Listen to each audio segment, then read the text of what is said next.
Pasado fin de semana, por primera vez, los capitalinos disfrutaron de una nueva zona peatonal en el centro histórico de la Ciudad de México. Eric Pinto acudió al lugar con todo y cámara, nos trajo las imágenes.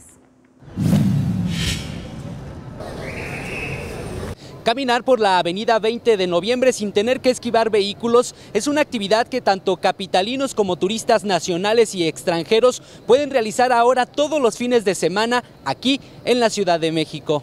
Lo mejor que me ha pasado definitivamente, es algo que te ahorra tanto tiempo, tanto andar con más cuidado en las calles, entonces eso es una gran ventaja. Excelente, es un lugar muy bonito, muy agradable, uno anda tranquilamente disfrutando de todo lo que se ve, digamos, exclusivamente las tiendas y todas esas cosas.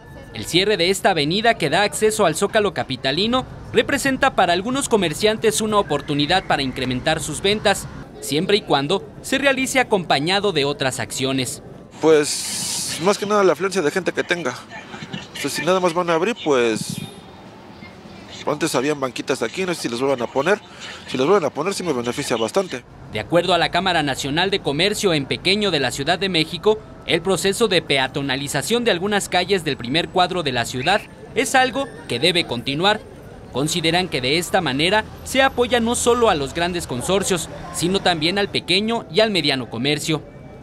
Parte importante de este proceso de peatonalización es el encontrar nuevas rutas para toda esta gente que no viene propiamente al centro histórico a consumir o a comprar o siquiera a trabajar, sino que solamente viene de paso.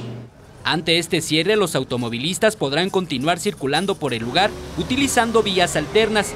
Quienes circulen provenientes de la avenida 20 de noviembre podrán continuar por la calle Venustiano Carranza hacia la izquierda con dirección al norte por la calle 5 de febrero hacia la calle República de Brasil. De igual manera, podrán dar vuelta a la derecha sobre Venustiano Carranza hacia José María Pino Suárez, hacia el norte por la Catedral y hacia 5 de febrero por la calle Palma. Con imágenes de Manuel Hernández, Eric Pinto, 21 Noticias.